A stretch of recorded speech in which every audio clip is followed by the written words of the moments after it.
Eu queria ler um texto que está lá em Êxodo, capítulo de número 20, versículo 18. Deixa eu colocar aqui na nossa Bíblia. Êxodo 20, 18. Aí, deixa eu acionar a nossa Bíblia aqui. Você vai tendo paciência que a gente vai chegando lá. Está aí.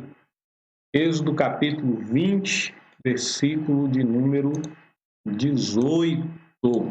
Está aí já na nossa tela para a gente poder acompanhar. E todo o povo viu os trovões, os relâmpagos e o sonido da trombeta e o monte fumegando. E o povo, vendo isso, retirou-se e pôs-se de longe. E disseram: Moisés, fala tu conosco e ouviremos. E não fale Deus conosco para que não morramos. E disse Moisés ao povo: Não temais, Deus veio para vos provar e para que o seu temor esteja diante de vós, a fim de que não pequeis. E o povo estava em pé de longe. Moisés, porém, se achegou à escuridão onde Deus estava. Olha aí. O povo tomou uma atitude de ficar de longe, enquanto Moisés se aproximou do lugar onde Deus estava. Quase todas as vezes que eu vou pregar sobre esse texto, eu sou meio que parece um imã que me puxa para um texto que está lá em Jonas. Vamos ler também lá. Jonas, deixa eu abrir aqui ele. Jonas, capítulo 1, versículo 2. Que diz assim, deixa eu abrir aí a nossa Bíblia na sua tela. Levanta-te e vai à grande cidade de Nínive, clama contra ela, porque a sua malícia subiu até a minha presença. Versículo 2, a primeira parte, que diz assim: Porém, Jonas se levantou para fugir da presença do Senhor para Tarsis. Porém, Jonas se levantou para fugir da presença do Senhor para Tarsis. É interessante porque nós vamos ver que nas duas opções, Deus, na primeira, ele chama aquele povo, após ter entregue as tábuas a Moisés, após ter tido um tempo ali com Moisés. Moisés desce e convida aquele povo, diz: Olha, Deus está convidando vocês para subir ao monte, Deus está convidando vocês para estar na sua presença. Mas o medo tomou conta daquelas pessoas, o medo tomou conta daquele povo, e eles não puderam subir aonde Deus estava, onde Deus estava os chamando, onde Deus estava convidando-os a estar. No segundo texto que nós lemos, Deus tem uma palavra para Jonas: vai até Nínive, porque eu tenho algo a fazer através da tua vida naquele lugar. E da mesma forma, ele observa que aquele povo de Nínive era um povo violento, era um povo que matava profetas, perseguia profetas, e o medo o afasta de estar cumprindo o propósito que Deus tinha para a vida dele. Depois a história de Jonas é muito conhecida, nós sabemos, aquela tempestade no barco, um grande peixe vem, ele passa 3 dias no ventre daquele peixe, e aí depois vai cumprir o seu chamado em Nínive. A questão é que as crises, guarde isso aí para você, o tema do nosso sermão de hoje: as crises e medos são um tempo de oportunidades e superações. As crises e os medos são um tempo de oportunidades e de superações. Então nós temos oportunidade em meio às crises e nós temos superações em meio aos nossos medos, e é disso que nós vamos falar nesta noite. Por que aquelas pessoas não subiram aonde a presença de Deus estava? Porque eles tiveram Medo da glória de Deus. Por que que Jonas não foi até Nínive como profeta escolhido do Senhor? Porque ele teve medo daquilo que poderia acontecer com ele. E hoje nós vivemos um tempo onde as notícias, onde que parece que tudo que está em nossa volta nos leva a um tempo de medo, nos leva a um tempo onde nós precisamos de superações. Eu quero te dizer que este tempo é um tempo de oportunidades. Amém? Este é um tempo de oportunidades para nossas vidas. Eu quero que você creia isso no seu coração, que você coloque isso no seu coração, que este é um tempo de oportunidades para você, que este é um tempo de superação para você. Se algo na tua história, se alguém disse que era o fim da tua história, se o diabo ele tentou escrever um capítulo da tua história falando que não valeria mais a pena, que era o final, que você não precisava mais se esforçar, sonhar, crer, acreditar em Deus, eu quero dizer para você que este não é o fim, mas este é um tempo de oportunidades e este é um tempo de superações para a tua vida. O que nós precisamos é tomar o protagonismo das nossas vidas.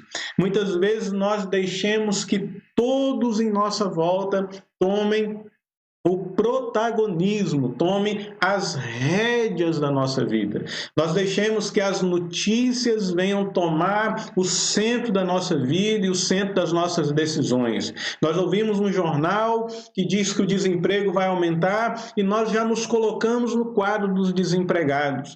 Nós vemos as notícias que o aumento do caso dos vírus está dobrando, está triplicando e nós já nos colocamos como os contaminados. E pior ainda, nós vimos que 1.000 e poucas pessoas morreram no país e alguns, mesmo sem nem mesmo ter o vírus, já se colocam no meio daqueles que estão em óbito.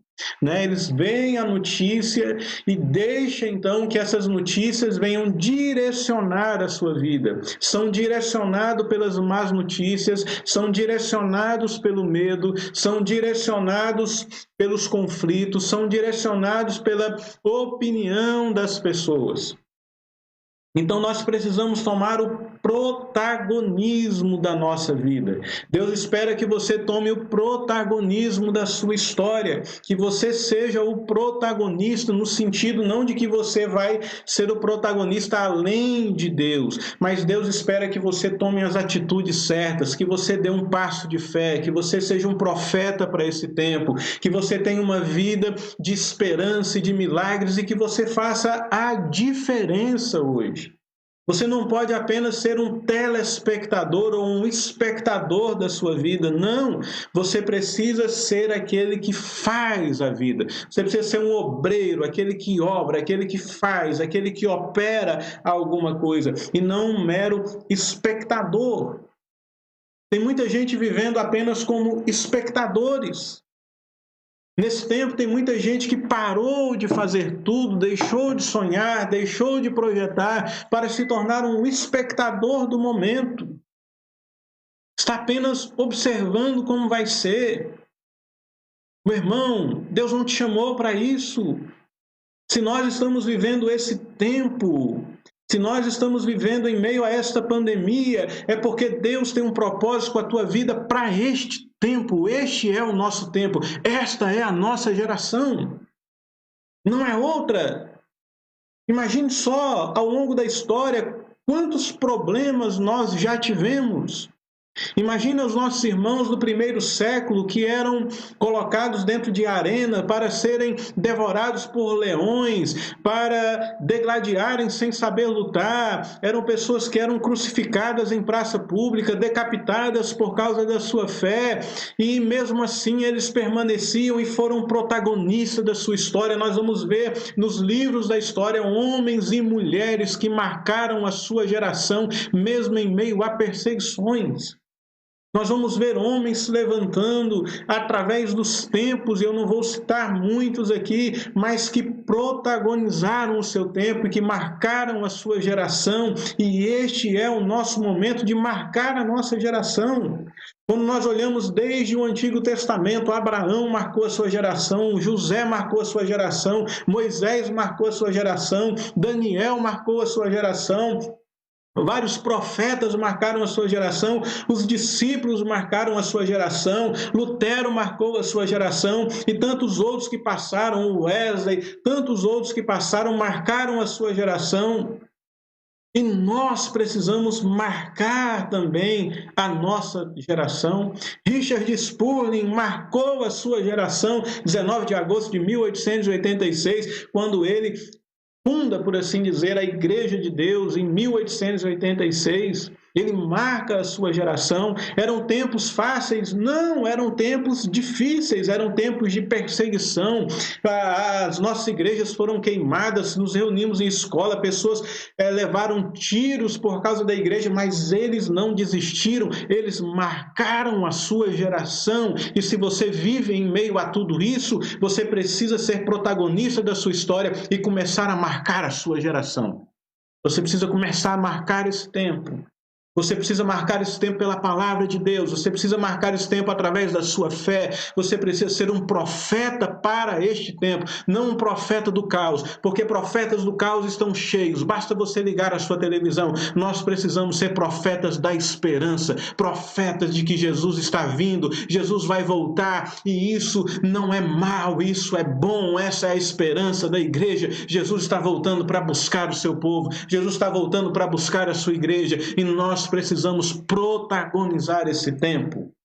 Seja protagonista da sua história. Amém. Amém. Você pode dar um amém aí, escreve um amém, dá um glória na sua casa. Diga assim: eu vou ser protagonista da minha história. Eu não vou ser apenas um telespectador dessas coisas. Eu não vou ver Deus no monte lá em cima. Moisés subiu e ele me convidou e por medo eu não fui. Eu vou subir esse monte, eu vou a Nínive, porque Deus vai comigo e eu vou ser protagonista desse tempo. Protagonista desse tempo.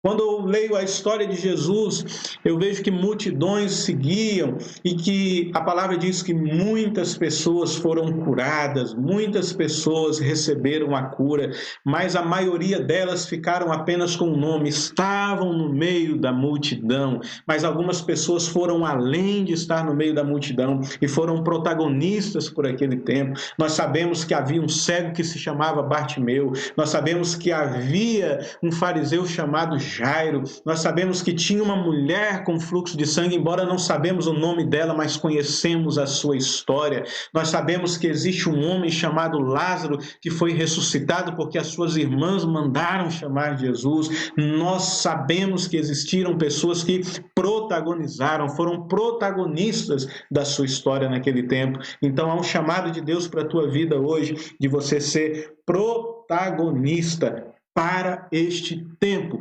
Deixa de murmurar, deixa de ficar nesse mimimi, deixa de ficar de cabeça baixa, deixa de receber essas palavras de que tudo vai acabar, que as coisas vão piorar, todo mês piora, daqui a 15 dias piora, mês que vem vai ser pior, o pico vai chegar, as mortes vão subir, e isso vai acontecer, meu irmão. Deus está no controle desse tempo e esse vai ser o tempo para a tua vida, você crê nisso? Esse vai ser o tempo de você protagonizar, esse vai ser o tempo de você viver o melhor da tua vida, esse vai ser um tempo que Deus tem separado para você. Eu quero ler com você mais um texto que está lá em Mateus capítulo 14, versículo 28. Mateus 14, 28. Deixa eu colocar na telinha aí para você. Mateus 14, 28.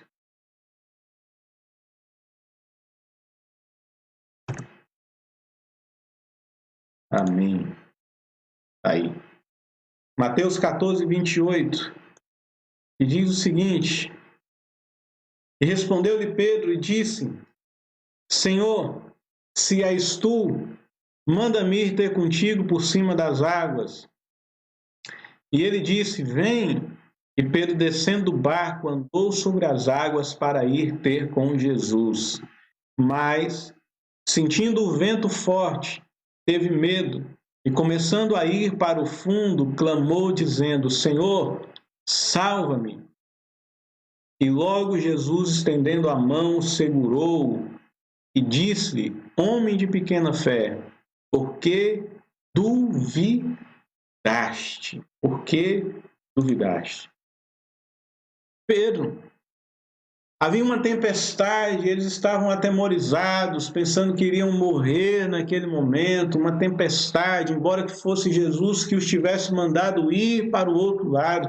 Eles passaram por uma tempestade no meio do caminho. Não é porque você está cumprindo a vontade e a ordem de Deus que você está imune às tempestades. Não, elas virão sobre as nossas vidas, mas junto com as tempestades, Jesus também está a caminho.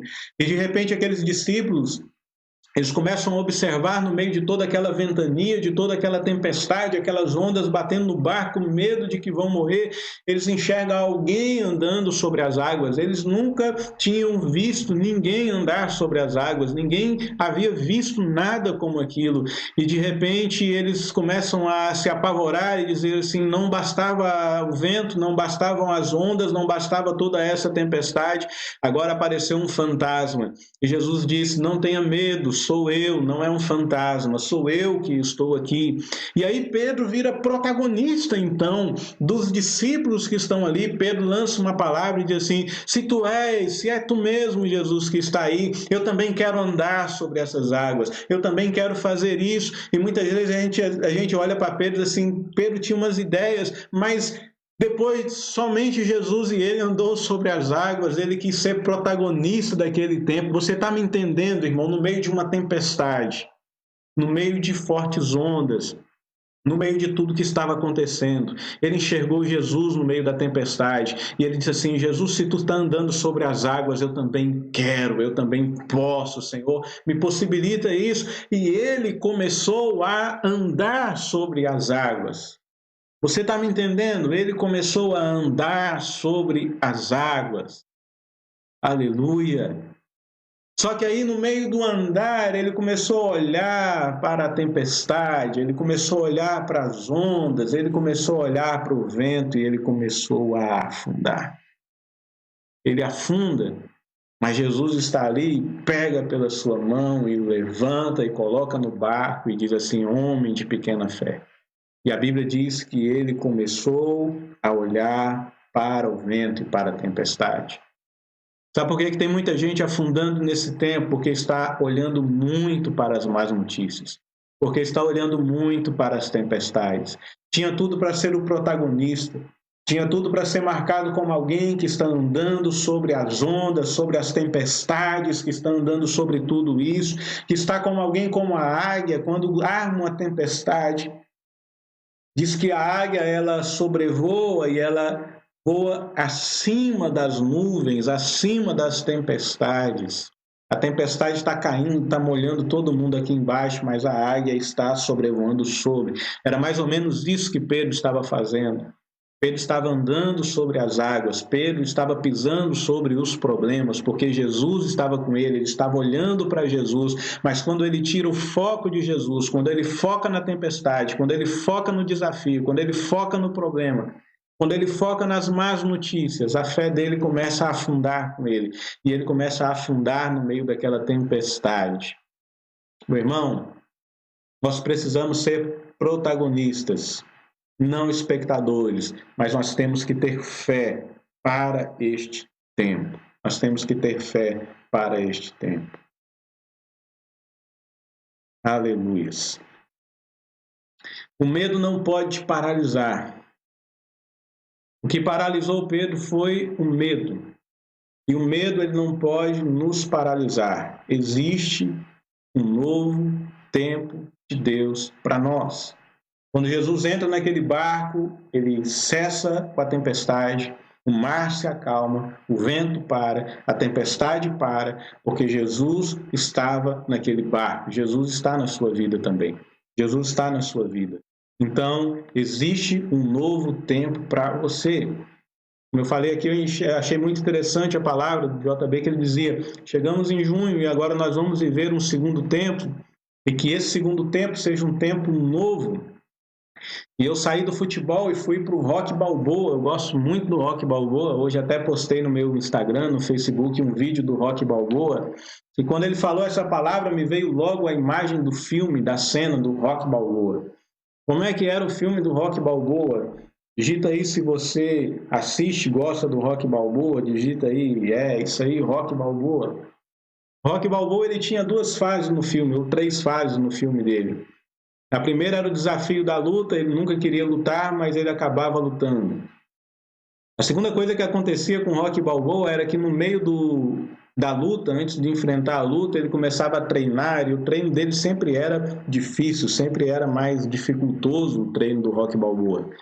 E ele não tinha, no início, aqueles equipamentos, então ele treinava batendo em carne no meio de açougue, correndo no meio da rua. A história é muito interessante até porque no primeiro filme muitas cenas que existem ali, que foram gravadas escondidas. A história do autor, né, o Sylvester Stallone, com o filme se misturam muito, mas a questão é que muitas vezes no treino ele não tinha o foco, ele estava sem o foco do que fazer, ele estava sem o foco do adversário, ele estava focado em tudo que estava acontecendo em sua volta, que a luta não ia dar certo, ou problemas pessoais. No Rock 2 ele tem um problema que a sua esposa está internada e certamente ele deixa de treinar e ele vai desistir da luta, vai perder a luta. No 3 ele perde o técnico, então ele fica triste, não quer mais lutar e ele não foca naquele treino para aquela luta. No 4 ele perde o companheiro, o Apollo, em uma luta, e aí depois ele fica sem foco, a sua esposa está distante, até que alguém chegava no meio de tudo isso e dizia para ele: Rock, foco! Você precisa lutar, você precisa focar no que você está fazendo, e aquilo parece que virava a chave e virava um novo tempo, e aí vinha aquela música famosa dele, e ele começava a treinar, ele começava a fazer tudo, e até que chegava o dia da luta, e o dia da luta era muito, muito especial, porque o Rock apanhava demais, o Rock apanhava a luta inteira, mas no último round ele derrubava o oponente. Sabe, irmão, não interessa se você até agora, esse ano de 2020, só te deu pancada, não interessa se o coronavírus só te deu pancada até agora, interessa que nós estamos indo para um round de vitória, interessa que nós estamos indo para um segundo tempo, onde Deus vai nos dar a vitória. Não é o fim, não acabou todo o seu treino, todo o seu esforço, tudo que você fez até hoje, vão valer a pena todo o seu esforço. Deus vai te dar a vitória nesse tempo. Nós precisamos olhar para o futuro sem paralisarmos com as circunstâncias do presente. Guarde essa frase aí para você. Precisamos olhar para o futuro sem paralisarmos com as circunstâncias do presente. Amém? Olhe para o futuro, sem que você paralise com as circunstâncias do presente. Atos, capítulo de número 2. Atos, capítulo 2, versículo 17. É uma profecia que acontece lá em Joel 2, 28, na realidade. Atos, capítulo 2. Vou abrir aqui Atos 2, 17. Aí, deixa eu botar aqui para você.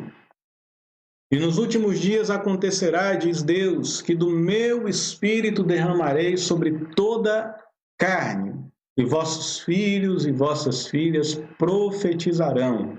Os vossos jovens terão visões, e os vossos velhos sonharão sonhos. Mais uma vez. E nos últimos dias, pegou aí?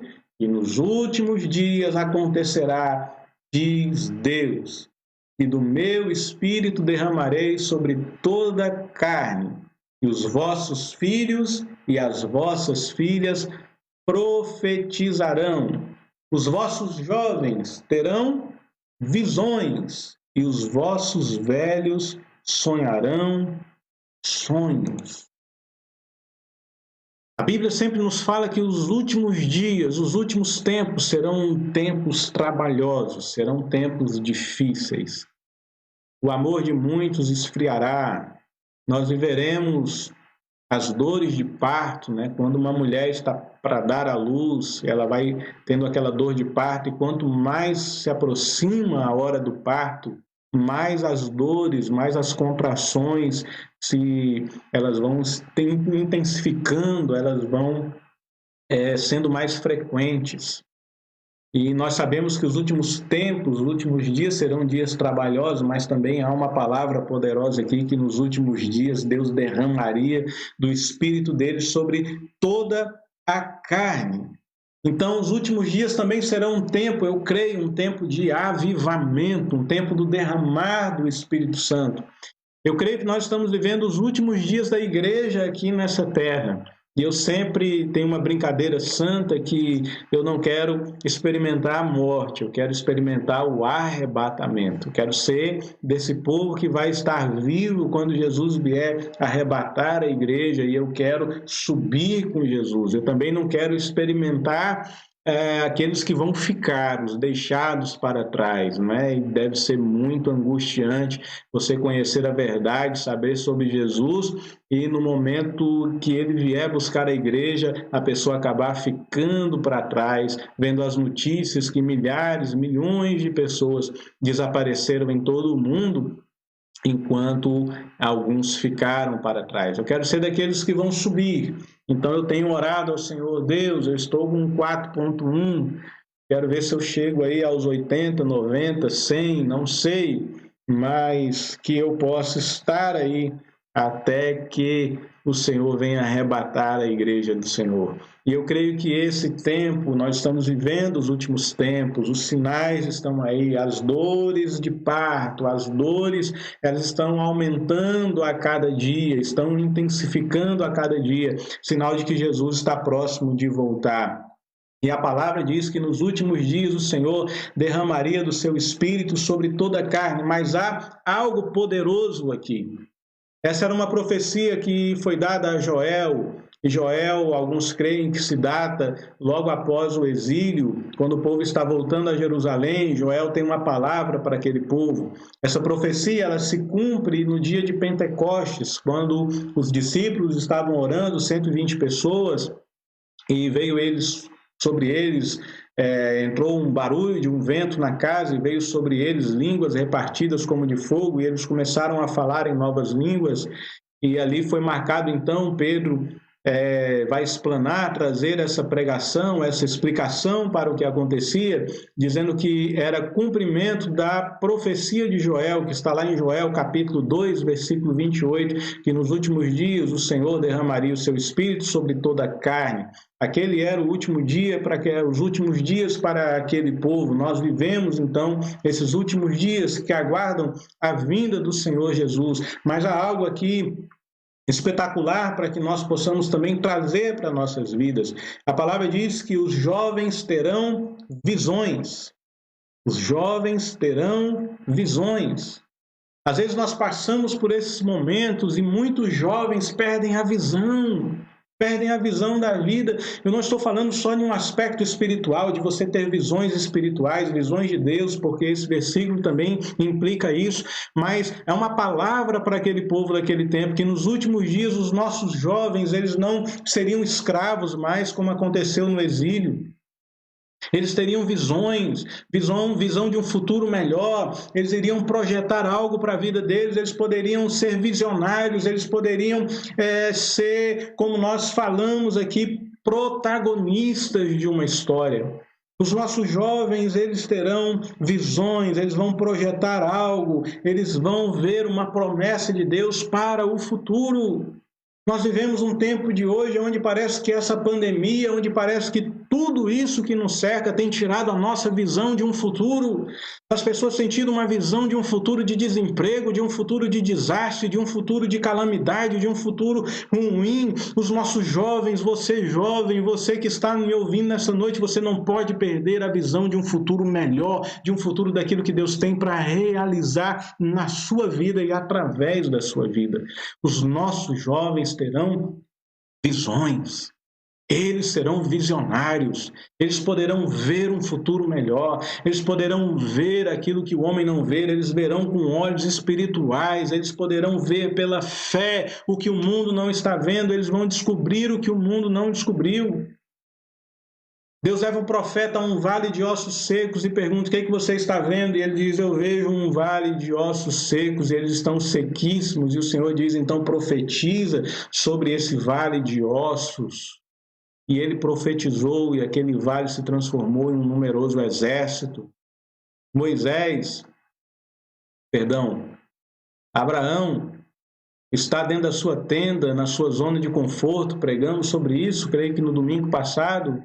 E Deus o tira da sua tenda e diz assim: olhe, contemple as estrelas do céu, olhe, conte todas elas. E ele diz: eu não posso contar. Então, assim como elas são numerosas, a tua descendência também, Abraão, será numerosa. Você precisa ter visão daquilo que Deus tem para fazer através da sua vida e na sua vida. Os nossos jovens terão visão, serão visionários em Deus. Terão uma visão espiritual das coisas, poderão olhar o mundo com uma visão de Deus para esse tempo, e isso acontece hoje, agora, em meio a essa calamidade. Os nossos jovens têm visão, eles projetam, eles programam, eles veem lá na frente, eles veem um futuro melhor, eles veem uma mudança no nosso comportamento, eles veem uma mudança na igreja, eles são visionários. Se você está perto de algum jovem, diz: você tem uma visão de Deus para esse tempo. Você tem uma visão de Deus. E a palavra diz que os nossos velhos terão sonhos. Isso aqui ardeu o meu coração, não porque eu já estou ficando velho, mas isso aqui ardeu o meu coração. Porque aqueles homens estão saindo de um exílio, onde muitos deles já tinham perdido a esperança de voltar para Jerusalém, de reconstruir o seu templo, de voltar a cultuar no seu templo, de ter a sua nação, de ter restabelecido a sua cultura, com as suas danças, com a sua comida, com tudo aquilo que cerca a palavra, com as festas santas que aconteciam em Israel. Muitos daqueles velhos não pensavam mais sobre isso, e Deus está dizendo: nos últimos dias os velhos sonharão. Eles terão sonhos, eles poderão sonhar com algo melhor. O sonho dele vai se concretizar ainda na sua velhice. Nunca é tarde para se sonhar, já dizia a letra de um hino. Nunca é tarde para se ter sonhos. Nunca é tarde para sonhar com um tempo melhor, um tempo de bênção. Nunca é tarde para isso. Ao invés de lamentar as suas dores, ao invés de lamentar as suas tristezas, Deus os chama para sonhar. Há um tempo de sonhos. Há um tempo de sonhar com algo melhor. Os nossos velhos terão sonhos, eles voltarão a sonhar. Os salmos descrevem muito isso. Quando eles retornam das batalhas, quando eles retornam desse tempo de angústia, eles dizem assim: nós estamos como os que choram, porque aqueles que semeiam em lágrimas certamente voltarão, sem dúvida voltarão, com alegria, trazendo seus feixes, os feixes da sua colheita. Vale a pena sonhar. Sonhe, não perca o sonho. Não só o sonho profético, o sonho que Deus dá no Espírito, mas o sonhar com a vida. Não importa a tua idade, não importa o que você passou, não importa o que você está atravessando. A palavra diz que nos últimos dias nós teríamos sonhos. Nós teríamos sonhos. Os nossos filhos e as nossas filhas profetizariam um tempo de mudança, profetizariam um novo tempo. E nós estamos profetizando este novo tempo para estes dias. Amém, profetas? Você pode profetizar. Lamentações 3:21 O profeta Jeremias, ele vai vendo tudo aquilo que aconteceu, então ele escreve um livro de lamentações, ele começa a se lamentar, dizendo: eu fui escolhido para sofrer, as coisas não estão fáceis, os nossos príncipes estão sofrendo, o nosso povo está sofrendo, e ele vê que aquilo não estava chegando a lugar nenhum. Então no capítulo 3, no versículo 21, ele faz ele vira a chave do discurso.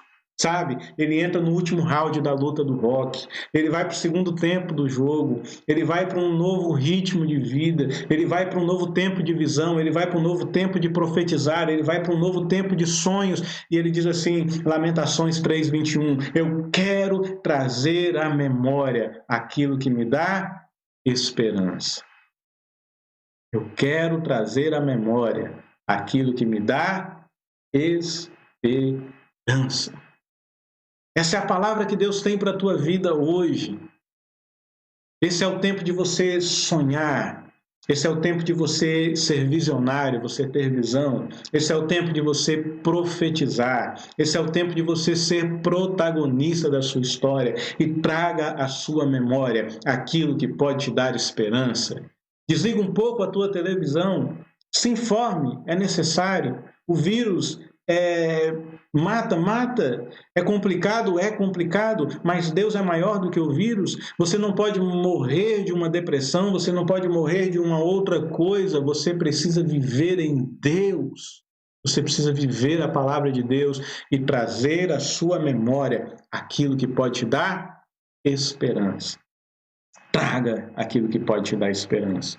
Viva aquilo que pode te dar esperança. Que Deus te dê esperança para esse tempo. Eu queria orar com você para nós encerrarmos. Tem um vídeo ainda para nós passarmos.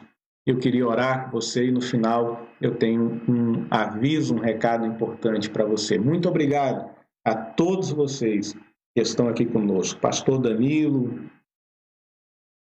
diz aqui que o homem morre também quando para de sonhar. Exatamente, Danilo. Não podemos deixar de sonhar nunca. Amém. Deus abençoe todos vocês. São muitos recados. Deus abençoe. Um carinho imenso por vocês que têm nos acompanhado. Deixa eu orar por você. Senhor Deus, eu queria orar por essa pessoa que nos assiste nessa noite. Senhor, Tu és um Deus para esse tempo. Tu és um Deus que tem nos levantado neste tempo e há um propósito de estarmos vivendo este tempo todo. É a nossa geração. Esse é o nosso tempo e é onde nós temos que ser protagonistas neste tempo. Precisamos ser protagonistas nesse tempo. Precisamos entender a Tua palavra e agir conforme a Tua palavra, não segundo as notícias que nós temos aqui do nosso lado.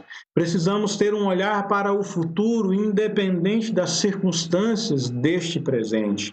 Senhor, nos levanta como essa geração, como homens, como mulheres que não perdem a sua visão, não deixam de ser profetas e não perdem os seus sonhos por causa daquilo que acontece nesse presente, mas muda a nossa história nesse tempo. Que esse seja o melhor tempo agora das nossas vidas, que mesmo em meio a essa calamidade nós possamos aproveitar as oportunidades, nós possamos vencer e glorificar o Teu nome. Eu oro em especial pelos irmãos da Igreja de Deus em Feira de Santana, por cada membro, por cada família, visita as suas casas nesse momento. Esteja gerando uma fé no seu coração. E aqueles que estão parados, aqueles que estão acomodados, aqueles que estão aflitos com a tempestade, que estão aflitos com os ventos desse tempo, renova a sua fé. Oh Deus, e que o Senhor possa mexer com eles nesse momento, para que eles possam ser restaurados, sair da sua zona de conforto e que eles possam começar a ser protagonistas da sua história. Não deixar, ó Deus, que a história ou que outras pessoas venham escrever como é as suas vidas, mas que eles tomem as rédeas e que eles sejam protagonistas. Que o Senhor venha abençoar cada vida que está nos ouvindo agora em nossa transmissão, cada pessoa que estará nos ouvindo após essa transmissão, que o Senhor abençoe e o Senhor levante como homens e mulheres para esse tempo. Que Deus te abençoe.